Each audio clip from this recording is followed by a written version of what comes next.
در 17 شهریور 1348 در مشهد به دنیا آمد و خیلی زود آموختن علوم دینی را نزد پدر آغاز کرد. سید مجتبی خامنه‌ای نیز همچون پدر اولین معلمش را در خانه پیدا کرد. در خانه‌ای که البته تنورش به لطف حضور مادری پاک دامن و فداکار گرم بود. راه بی پایان دانش اما ستاره دنباله‌داری بود که او را در آغوش دانایی علمای بزرگی همچون آیت الله وحید خراسانی، آیت الله مجتبی تهرانی و آیت الله شبیری زنجانی با گستره علوم اسلامی متبرک کرد.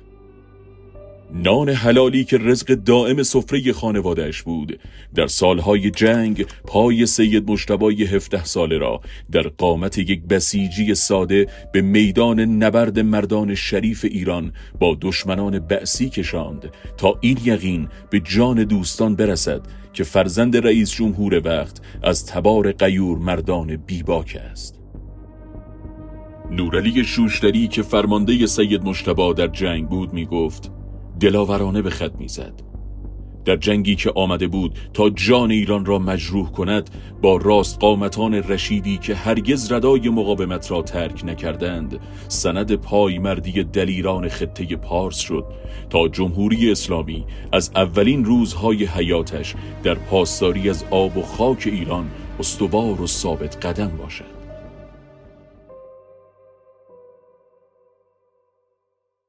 در روزگار پس از جنگ، مجتهد جوان که قریب 18 سال در آستان عالمان بزرگ زانوی طلبگی زده بود، در آغاز دهه 70 خود مسئله آموز 100 مدرس شد و از سال 1383 به مدت 20 سال پیاپی خارج فقه تدریس کرد و با استقبال روزافزون طلاب، سید مجتبی استاد یکی از پرجمعیت ترین کلاس های سطح عالی دروس حوزه شناخته شد. سید مجتبی خامنه‌ای که مسلط به زبانهای عربی و انگلیسی است، دوره‌های تخصصی علوم روانشناسی و روانکاوی را نیز گذرانده است. دومین فرزند رهبر شهید انقلاب بیمانند ایران، در تبعیت محض از شیوه زندگی پدر، ساده زیستی را سرمشق زندگی شخصی خود قرار داد.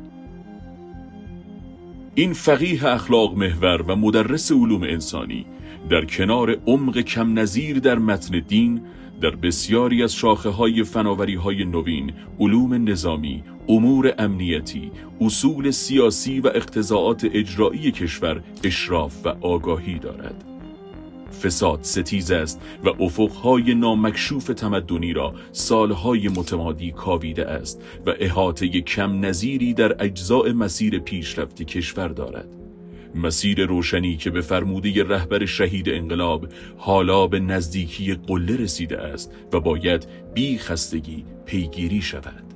آقا مجتبی که همچون پدر تلاقی صلابت و ایستادگی در برابر دشمن از سوی و آغوش امن و مهربان برای مردم از سوی دیگر است و حالا به رغم اندوه بی پایان شهادت پدر، مادر و همسرش، چونان سرو بی خزان دیگری در میدان خدمت به مردم انقلاب اسلامی ایران قدم برمی دارد تا عصر خمینی با تلاش فرزندانش امتداد بیابد و امید در قلب مستضعفین ایران و جهان چون شمعی پرفروغ به درخشیدن ادامه دهد.